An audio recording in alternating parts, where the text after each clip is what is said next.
isso no Brasil. Vamos ler mais um trechinho do Burke, o que ele está dizendo na página 86. Quando os homens de posição sacrificam todas as ideias de dignidade por uma ambição sem objeto distinto e lidam com baixos instrumentos para baixos fins, toda a sociedade torna-se baixa e vil. Não é algo parecido com isso que acontece agora na França? Isso não produz algo ignóbil e inglório, uma espécie de maldade em toda a política predominante, uma tendência em tudo que é feito para diminuir, juntamente com os indivíduos, toda a dignidade e importância do Estado? Outras revoluções foram conduzidas por pessoas que, enquanto tentavam ou realizavam mudanças na comunidade, santificaram sua ambição ao aumentar a dignidade das pessoas cuja paz perturbaram. Elas viam longe, elas visavam o governo de seu país e não sua destruição. Eram homens de grandes talentos militares e civis e, ao mesmo tempo, o terror e o ornamento de sua época. Então aqui nós estamos vendo o Burke falando que na França a revolução aconteceu de uma forma errada, de uma forma desorganizada. E a gente pode complementar o que o Burke disse, né? Não é assim, não é isso o que nós vemos no Brasil? No Brasil nós vemos exatamente isso. E há uma grande dificuldade por aquela frase inicial que nós utilizamos aqui para abrir o nosso vídeo. Você se lembra a frase sobre a democracia. Qual é o objetivo da democracia? A democracia vem para suplantar, ela vem para substituir, não acrescentar, substituir a aristocracia. Então a democracia não quer mais que os melhores de um povo, de uma cultura, de uma sociedade venham a ocupar os melhores cargos, as melhores funções e postos. Não. Ela quer que qualquer pessoa ocupe qualquer cargo. Então a democracia, para isso, criou uma ferramenta chamada voto. A ferramenta voto faz com que o mais imbecil dos cidadãos de uma cultura tenha um poder igual ao mais ilustre dos membros daquela cultura. Então, não apenas entre indivíduos, como também entre profissões e postos, você tem a igualdade do poder. Ou seja, na democracia nós sabemos, cada cidadão conta um ponto na urna. Então você tem desde o trabalhador mais simples, o desempregado, o morador de rua, até o mais ilustre dos membros da academia, todos eles contam um ponto. Quando nós vemos o Burke condenar a democracia, nós vemos o Burke falar muito sobre não apenas a França ou o Brasil, mas todo o mundo moderno no qual nós vivemos hoje. Nós vivemos num mundo onde não os melhores ocupam os melhores cargos. Na verdade, os melhores não ocupam cargo nenhum. Porque, sendo natural que todos votem e cada um conta um ponto, nós teremos sempre a grande massa tomando as decisões. E a grande massa de qualquer cultura em qualquer país do mundo, ela é composta pelos melhores ou pelos piores?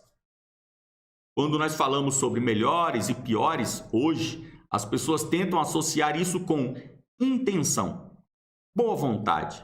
Ou seja, quem são os bons de uma sociedade? São aqueles homens de bem, cidadão de família, aquele que quer o melhor. Em outras palavras, o cristão. E dentro deste grupo dos melhores, do cidadão de bem, os pais de família, os cristãos, nós temos maridos que batem em mulher, mulher adúltera, desempregado, viciados em álcool. Tudo isso compõe. Por quê? Porque, sabe, ele é viciado, mas ele tem um bom coração. Ele bate na esposa, mas ele só é um pouco burro, ele não sabe expressar o seu amor. Então nós temos nas democracias toda essa massa que é natural, a massa é desorganizada. Nós temos toda essa massa nas democracias tomando o poder de decisão de quem irá para qual posto. O que a história tem nos provado, não a teoria, o que a história, os últimos 100 anos, o século XX em todo o Ocidente, o que ele nos provou? Ele nos provou que quanto mais democracia, mais nós temos pessoas despreparadas no poder. Outro ponto vital que o Burke está falando nesse trecho que a gente acabou de ler é uma crítica, quando o autor diz que quando os homens de posição sacrificam todas as ideias de dignidade por uma ambição sem objeto distinto e lidam com baixos instrumentos para baixos fins, toda a sociedade torna-se baixa e vil. Então aqui foi um grande problema que aconteceu na França, porque A Revolução Francesa foi executada por pessoas que abandonaram todos os parâmetros morais e éticos, ou seja, eles entraram naquele vale tudo. E o Burke está dizendo que quando os líderes, quando os governantes entram no vale tudo, o povão também entra no vale tudo. Ou seja, quando os nossos governantes, os nossos legisladores, os nossos julgadores, os nossos juízes abandonam a ética e a moral para fazer o bem de todos e para isso abandonam a ética e moral, ou seja, eles passam a praticar toda a imoralidade, a sociedade se torna imoral. Nós estamos vendo isso no Brasil. O Brasil está numa situação onde nós entramos numa guerra que é a guerra do Armagedon. O mundo irá acabar caso... Aí você tem... Quem é de esquerda acredita que o mundo irá acabar caso o Bolsonaro ganhe. Quem é de direita acredita que o mundo irá acabar caso o Lula volte. E como o mundo irá acabar, pense bem, vale tudo. Então, nesse vale tudo que entrou no Brasil, nós temos uma liderança que acredita que vale tudo. Nós estamos vendo isso. Desde poder judiciário a poder político, poder executivo, legislação, você vê pré-candidatos estão num vale tudo absurdo, dizendo as maiores absurdidades, coisas ridículas que são ditas por todos os candidatos, coisas que eles teriam vergonha de dizer há um ano atrás e terão vergonha de dizer daqui a um ano. Só estão dizendo isso agora. Por quê? Porque vale tudo. Então, o Burke está dizendo, é necessário ter cuidado, porque quando se entra num vale tudo, a sociedade abandona todos os seus valores éticos e morais. E daí, quando chegar o tempo de criarmos um novo país para as nossas criancinhas, nossos filhos, nossos netos, seremos nós, povo sem ética e sem moral, que criará uma nova nação ética e moral? Quando no Brasil nós produzimos conteúdo, e eu estou aqui produzindo um conteúdo para vocês, é natural que no Brasil nós tenhamos as pessoas não conseguindo captar toda a informação que é passada, ainda que seja passada de uma forma didática, e tentando captar o espírito da informação, o espírito do texto, o que ele quis dizer, a ideia do vídeo. Algumas pessoas podem assistir esse vídeo e pensar que, qual é a ideia do vídeo? O Fernando ele quer fazer a revolução. Não, o Fernando ele é antidemocrático. Eu digo a você, nesse vídeo há um mundo de informações, e você pode voltar e assistir esse vídeo quantas vezes você quiser. Mas o que nós temos que entender é que nós estamos num país onde todas as pessoas resumem a existência à política. Voto. Poxa, Fernando, eu assisti o seu vídeo e ficou provado. Esse ano 2022 é ano de eleições, tem que votar na pessoa certa, hein? Não podemos vacilar, temos que renovar o Congresso. Quando nós temos, na verdade, um Brasil em absoluto desorganizado. Nós não temos mais pessoas que entendem que o seu papel é trabalhar, é produzir, e nesse trabalho e nessa produção ela tem o mesmo objetivo daquele que é líder, daquele que é professor na academia, daquele que é governante, daquele que é juiz. Não. Ela entende que ela é um trabalhador braçal e isso a diminui, isso é uma vergonha. Porque o bom é como todo o sonho de mãe brasileira. O bom é ser funcionário público. Meu filho tem que fazer concurso.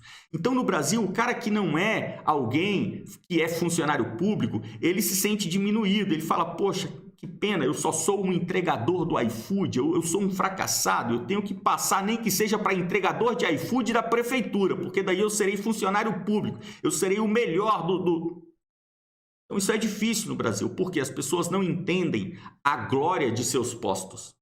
Elas entendem que o bom é um posto em específico. E essa desorganização faz com que no Brasil todos queiram ser intelectuais e os intelectuais queiram ser trabalhadores. Ou seja, há uma planificação até do campo metafísico. As pessoas têm nas suas ideias a planificação de tudo. Isso é muito ruim. Por quê? Nós chegamos num ambiente como o que nós estamos vivendo hoje. E o Burke comenta aqui. Nós temos um ambiente onde as pessoas que estão nos postos de intelectualidade não são verdadeiros intelectuais. E por que não são? Porque eles não pensam, eles não estudam, eles apenas têm a postura de intelectual. E aquelas pessoas que estão no campo do trabalho, elas estão insatisfeitas, elas estão irritadas com o trabalho, elas não querem produzir. O que nós temos? Nós temos uma massa disforme. Essa massa disforme, quando se põe a revolucionar, quando se põe a transformar um país, inevitavelmente causará uma transformação para pior. O que nós devemos fazer na nossa vida? É algo até natural, você não precisa ser intelectual para entender isso. Um dos primeiros elementos que nós temos que trazer para a nossa vida é a organização. Você tem que se organizar. Um dos grandes problemas no Brasil é a desorganização mental das pessoas. As pessoas estão desorganizadas. Elas não entendem muito bem o que elas são, o que elas querem para a vida dela. Você veja que hoje nós chegamos num ponto de desorganização da ordem sexual. A pessoa não consegue olhar para o corpo e entender. Então ela desentende até a materialidade já composta desde o seu nascimento. Então essa desorganização mental, física, biológica, intelectual, espiritual, as pessoas não têm mais certeza de nada. Tudo isso faz com que nós tenhamos uma massa disforme e um conjunto de elementos que estão distorcidos e desamparados de uma organização. Então eu digo, primeira coisa, você tem que se organizar. Para organizar, um dos primeiros exercícios que você precisa fazer é saber jogar coisas fora. Todo mundo que se organiza sabe disso, desde uma organização das mais bobas, como organizar as gavetas do seu guarda-roupa. O que você faz? Você doa aquelas peças que você não precisa mais, você joga fora aquelas peças que não têm mais utilidade. Então, primeira coisa, pessoal, você precisa se organizar. Para se organizar, livre-se do lixo, livre-se do conteúdo inútil. Nós temos no Brasil, fruto dessa desorganização, uma ideia de que todo mundo tem que exercer todas as funções porque senão o mundo irá ruir. Eu digo, o mundo já ruiu e a desorganização que as pessoas têm é a comprovação deste ruir. Organize-se, limpe a sua vida, limpe o conteúdo com o qual você lida e assim, organizado, vamos passar a encontrar o nosso ponto na sociedade para que, num futuro, eu espero que não muito longo, médio prazo, quando nós formos chamados a trabalhar, nós estejamos preparados para ocupar os postos no qual nós nos encontrarmos. Muito obrigado.